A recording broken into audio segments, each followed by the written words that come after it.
Hey there, Social 32 folks. Hopefully you're doing well. Hopefully last module wasn't too horrible. During that time, you went through and you analyzed quantitative data, which is pretty impressive. You went through and you were able to look at some measures of central tendency through the mean, the median, and the mode. You also were able to perform measures of dispersion, like standard deviation, the minimum, maximum, quartiles, and the five-number summary in general.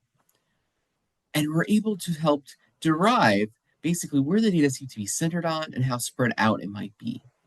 You also were able to run through and perform a couple of different plots. One, a histogram density plot, which then you went ahead and did a box plot.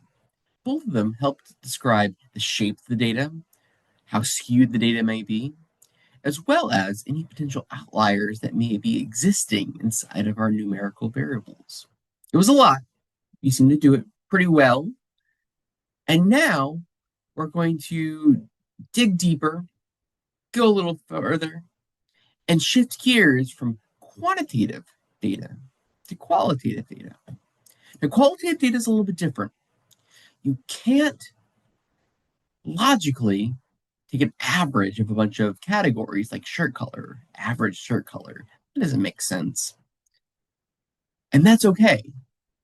What we'll do instead of these measures of central tendency, we'll look at other ways to measure our qualitative variables, and namely by looking at the raw frequencies, tallies of each of these groups, as well as looking into the percentages that comprise each of these groups compared to the whole. We'll explore these things for univariate values, which honestly I think is a little bit easier than the univariate analysis you do for quantitative data. But because we're doing a little less stressfulness in our qualitative analysis for one variable, we're going to up the ante a little bit and begin to discuss what happens if you want to look at more than one variable at a time, maybe two variables. This bivariate analysis, which we'll use contingency tables with, will begin a sort of bedrock foundation to what our studies will be on for Module 4, Module 5, and Module 6, when we start looking at bivariate relationships and relationships among groups to see whether differences seem to exist and an association could be established. So hanging tight, we're going to do a lot of stuff today, as well as dealing with a little bit of what data science folks call data cleaning. As we analyze our frequency distributions and get a good picture of our data that goes forward. All right, let's begin. We're going to look at the qualities of qualitative data, you all, in Module 3. I'm going to do so through a brief outline. First, we're going to talk about the levels of measurement for categorical variables.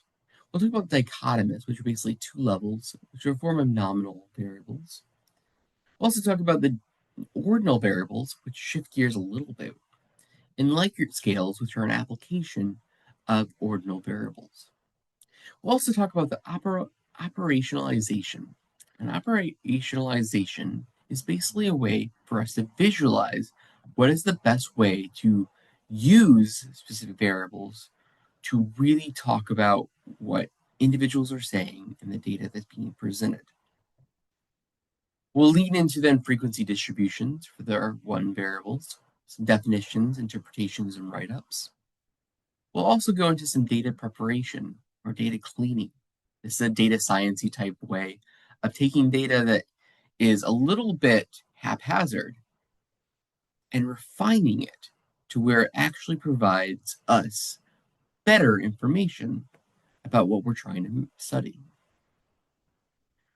We'll end today then with bivariate data, which go into what we call crosstabs or contingency tables, as well as looking into introduction to exploring statistical relationships. That'll be sort of the cornerstone to the second half of the course. So, brief review. Talk about categorical variables way back in Module 1, which are survey questions where respondents respond to a series of categories or coded data. In survey research, most people, when we talk about something that's categorical or continuous or numeric, we see a lot of categorical data compared to the numerical data, which are survey questions that respondents respond to with a number such that makes sense to perform a mathematical operation on, like a mean. And this distinction, as we sort of mentioned in my little intro, determines what type of analysis or statistics we can do with the data. Now, in the previous module, we explored numerical variables. And I bet your brain kind of looked like that afterward. You powered through. Well done. Hopefully, this week, in this module, and these lessons will feel like a nice extension. It doesn't feel like you're doing a whole new thing. When we have categorical variables, the responses are now going to be broken up to what you know as categories or levels. So trying to compute a mean doesn't really make sense here, like I said before. Saying someone has shirt colors blue, red, blue, green, blue, having an average shirt color doesn't really make sense here because we're not merging colors together. We'd actually probably make more sense to say how many wore blue, how many wore green, and so on. So we'll use frequency tables that include percentages and raw counts to describe our data. We'll also briefly explore bar charts and ways to visualize results. We won't do it a lot in here for this course, and I'll show you why. Basically, Jamovi could be refined a little bit.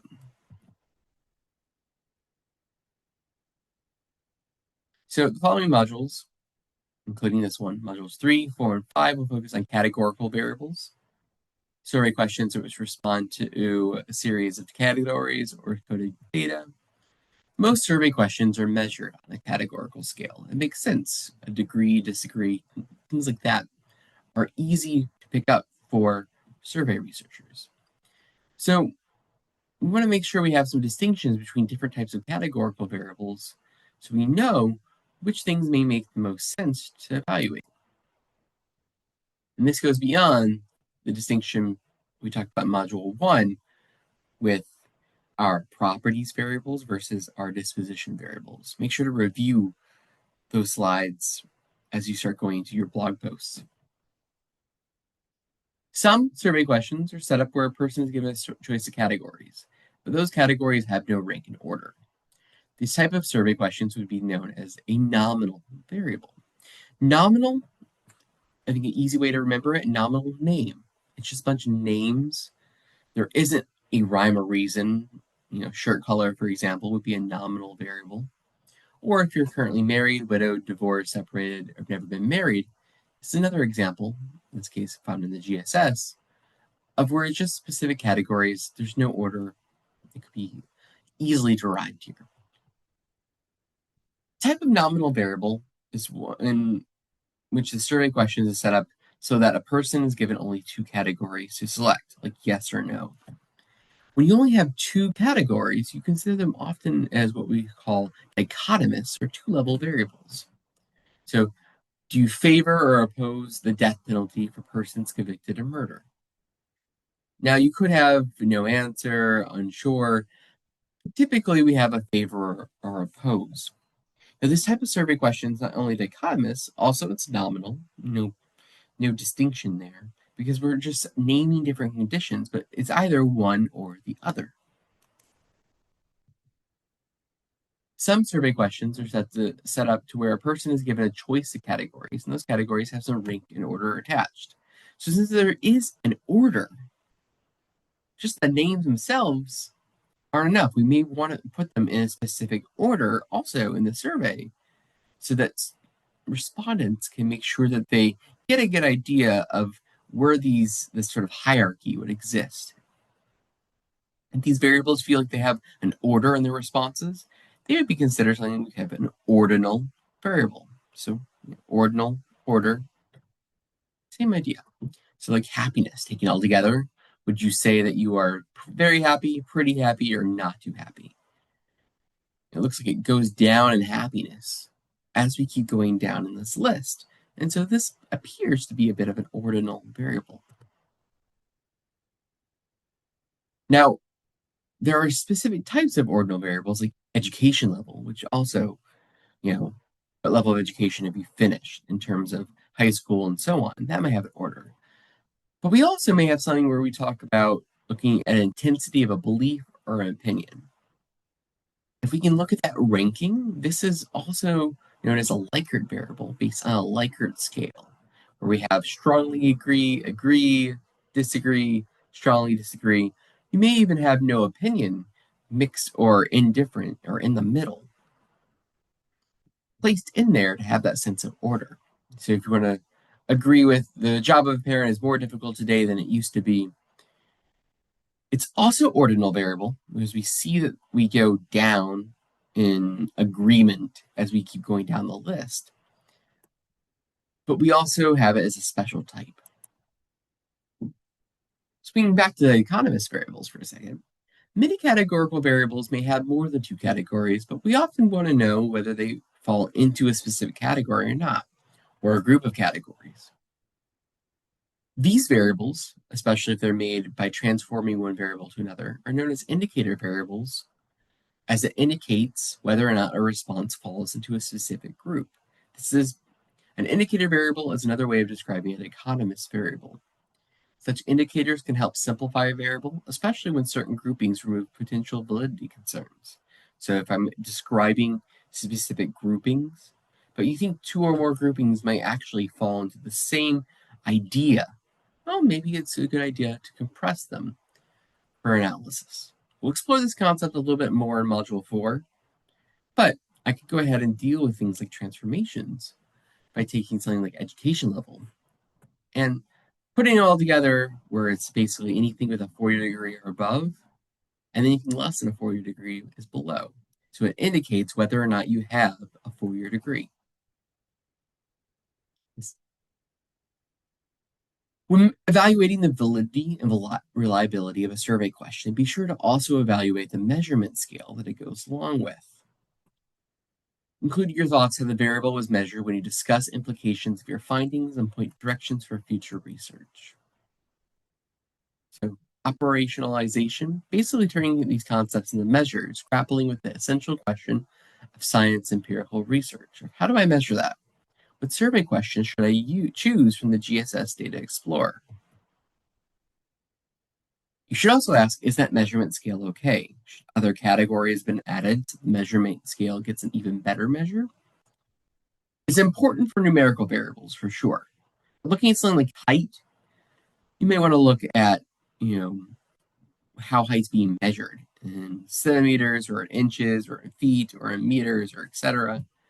Categorical variables, it's pretty vital to make sure that those categories make the most sense. So if there are responses where it doesn't seem to make as much sense, call it out. It's worthy to critique because nothing is necessarily perfect. We just strive to become better. And that's the nice part about these components, that you can make those thoughts and insights when pointing your directions for future research. All right, take a short break, take a breather. Went through a lot of material before going forward. Test your knowledge with some quiz questions going on after this.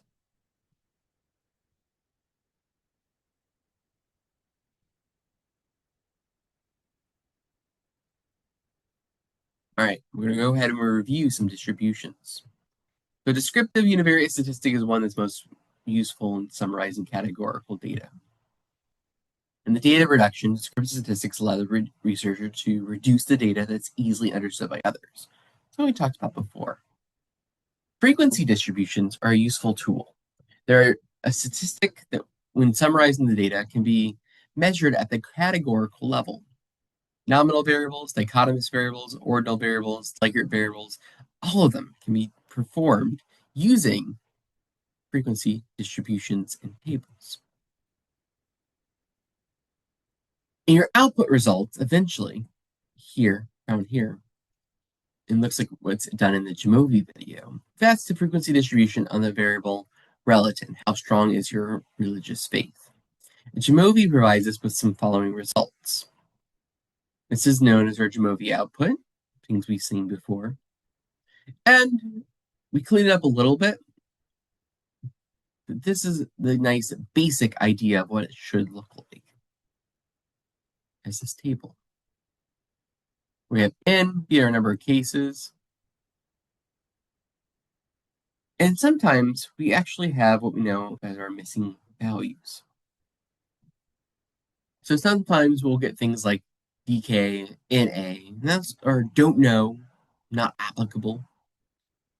If I were to get something like this into a Jamovi output, this is essentially basically, someone didn't give us a full response or weren't able to provide a thorough opinion about where they fit.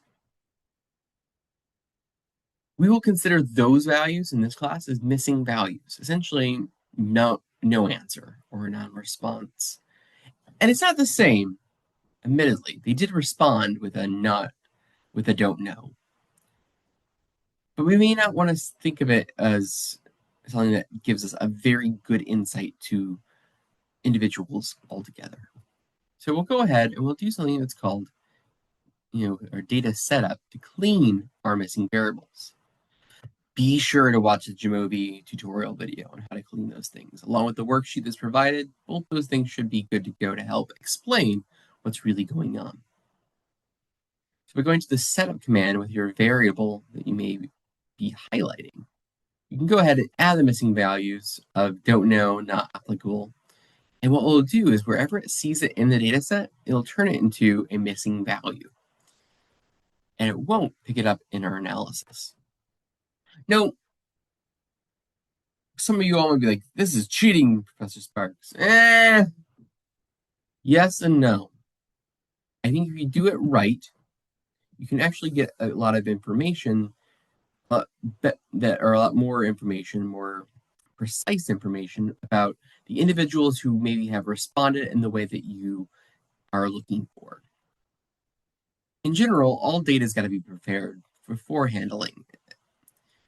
So either we have something that's very, very messy, and we have to clean it up by hand, transferring it, transcribing it, or we need to look into the observations and values and really sort of figure out, does this feel like it's representing what the question is supposed to be asking? Now,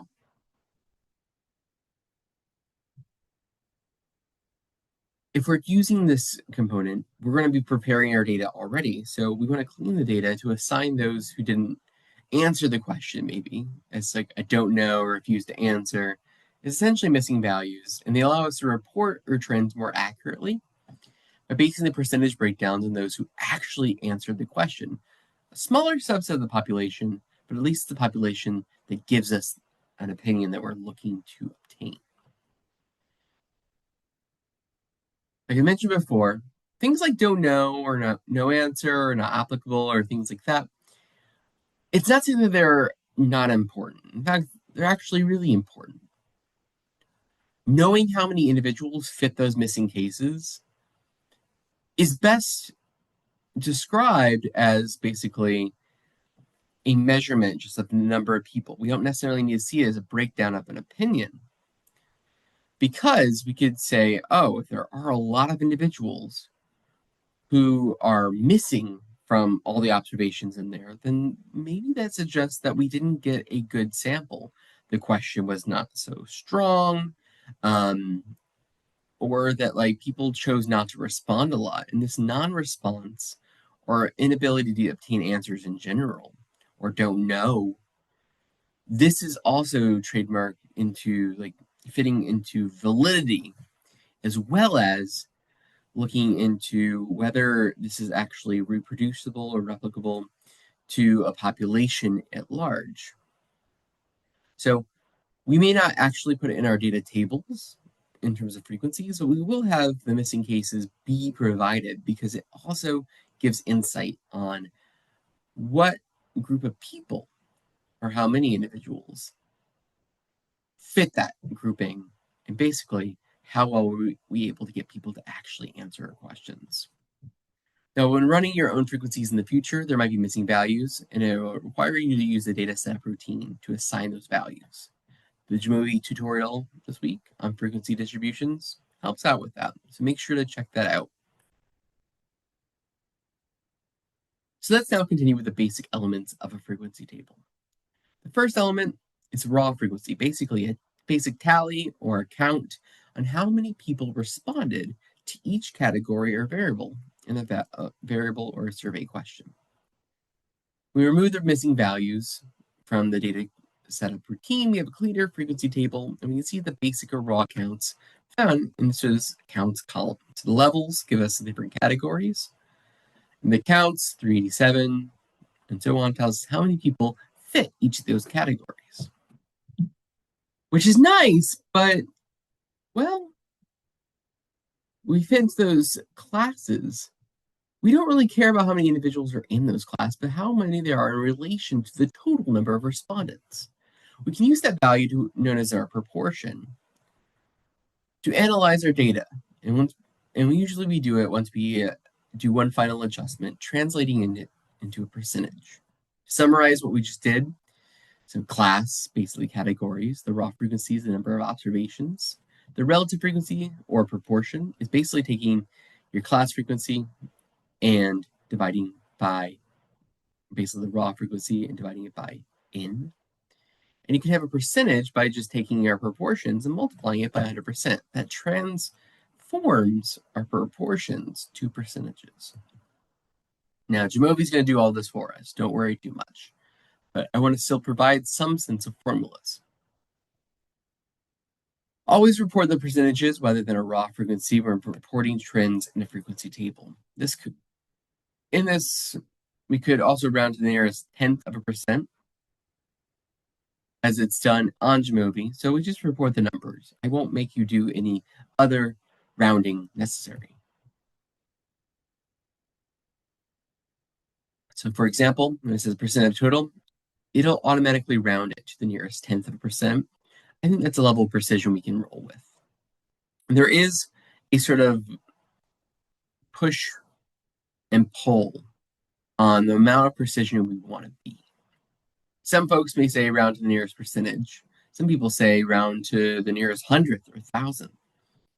I think in this class, we're working on the reporting of statistics for social science and to interpret our values.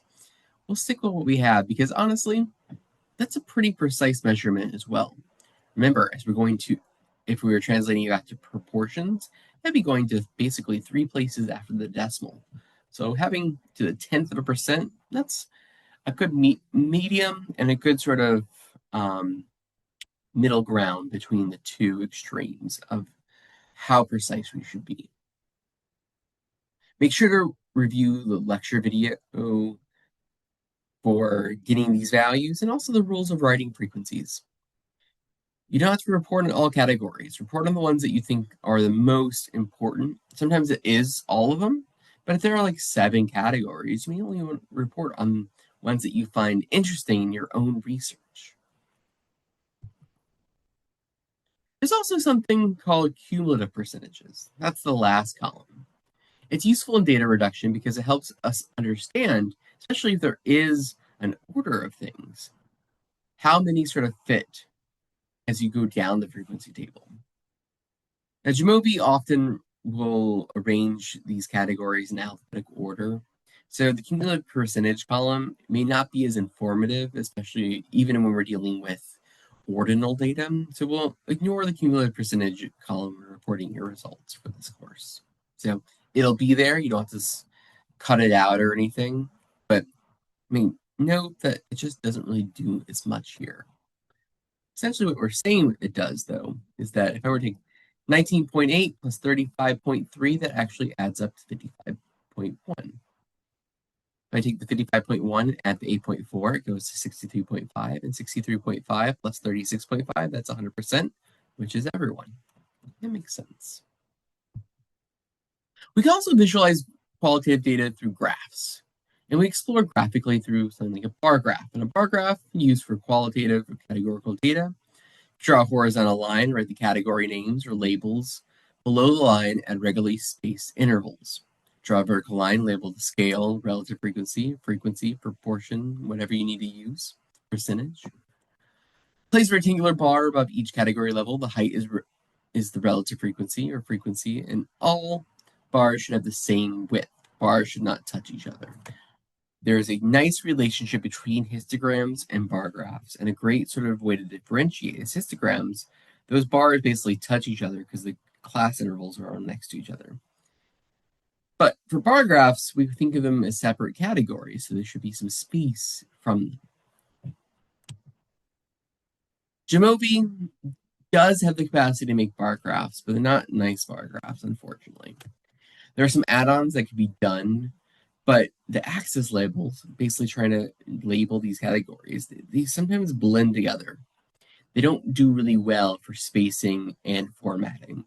Because of that, I think in this situation, if I were to provide this graph, it wouldn't make sense to the reader. So instead, we're going to avoid those things, focus more on the tables, because in this case, this feels more like chart junk than actually providing nice information. Remember to run the frequency distributions in Jamovi and the GSS data, and watch the Jamovi short video, and those tools will help with your blog post and homework assignment. Also, make sure to look at the rules for writing research for your frequencies and for eventually crosstabs, because that'll help out for both the blog post and homework assignment. All right. We hit another milestone. Take a breather, pause, stretch, yell into the void, and try a couple of these questions, quiz questions. I'm going to finish up and go into the last piece of the puzzle. We go from one variable to more than one variable.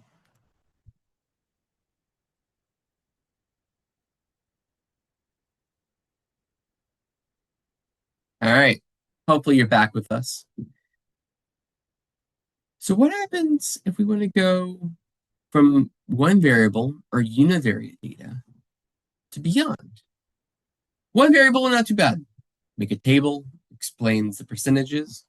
But we can also look beyond that with two variables and seeing how not only can we figure out how those two variables exist, but how they may interact with each other and how they may be related to one another.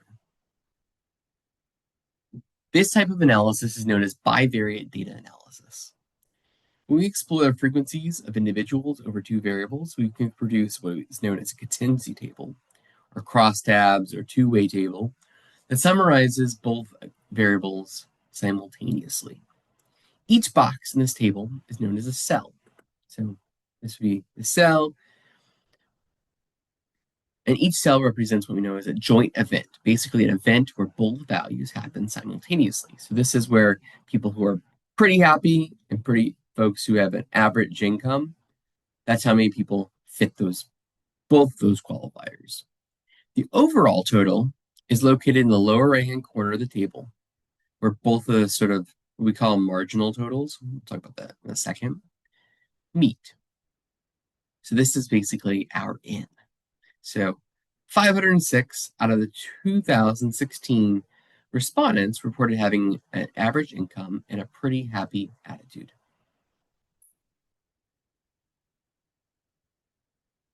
And just like how we can get percentages for univariate frequencies, we can also get percentages for contingency tables. The first idea is this idea of joint percentages. And joint percentages basically a percent of a joint event occurring relative to the overall total. So if I were to take something like looking at religion and then doing a crosstabs with a variable sex, basically the identified or self-identified sex variable. And something to note is that in this variable, it seems like it only is giving it into a dichotomous variable. Part of it might be that there may have been no respondents who actually responded with something that was beyond sort of male or female. So like the idea of someone who identifies as intersex may not have been either a response or they chose not to respond in this situation, or the data may have been dealt with to where we have something to two variables. I say this as a precursor because one of the things that we see in sociology and actually in a lot of other places, is that we have this sort of dichotomy of this identify as male or identify as female in terms of self-identified sex. And there are discussions, sorry, there are discussions about how this variable can be treated when we start going beyond this sort of binary identification marker. If you see something like this in your own data or other respondents, one way of shifting that focus is maybe create what we talked about before, and we'll talk about a little bit more in module 4 when we talk about transformations. You may end up having somewhere some variable where we have sizable responses of people who identify as male, female, intersex, other, etc. You can go ahead and create these indicator variables of someone who identifies as male or not male. And not male could be lumping other individuals together. Why would I do that? Why is it male and not male? Part of it is dealing, going to sociology terms, the idea of a patriarchal structure, or to deal with maybe sex discrimination or things like that. Finding that one variable, that indicator of one group versus not that group, is a way to taking multiple variables or multiple categories and merging it to a dichotomous situation. All right, back to this. The joint percentages, all I did was take, if I were to do this in my head, I would take the 368, divide by the 1955, and that becomes about 0.188 transfer in terms of proportions. Turned to a percentage is about 18.8%. So 18.8% of respondents reported to be female and to not have a very strong connection to religion. This is how we can report our joint percentages. We can also look at the marginal percentages. The marginal percentages actually seem like they're separate, but on a nice piece is actually percent of the events represented by the margins of the contingency table, basically relative to the overall total. What does that mean? These are the values of total people who reported no religion, total people who reported not very strong, somewhat strong religious background. Likewise, these are the totals. There were 875 men or males and 1,080 individuals who identified as female. So these marginals actually provide us the univariate statistics or frequency tables that we need. This is one thing that makes contingency tables really nice, is that if you can understand things like the total percentages, as well as other measurements, we actually can get the univariate statistics pretty easily from there, and it saves space in our descriptor. Like I mentioned before, a picture is worth 1,000 words. This visualization of a table, if I can take this contingency table and show this breakdown for univariate statistics, as well as the bivariate joint relationships, and do it in one image, that's as opposed to like 3, where I show univariate statistics for religion, for sex, and then the intertwining of them. This gives us a lot of information while saving space for the reader. So if I want to go to the no religion group, it appears as though 387 over 1955, which is 19.8% of respondents reported to have no religious affiliation.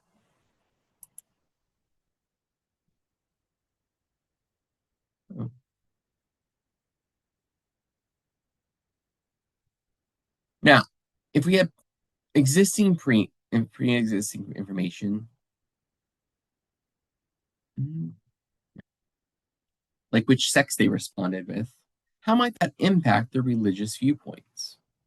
When we find the percentage of an event by first taking into consideration the pre-existing information, we obtain something that's called a conditional percentage.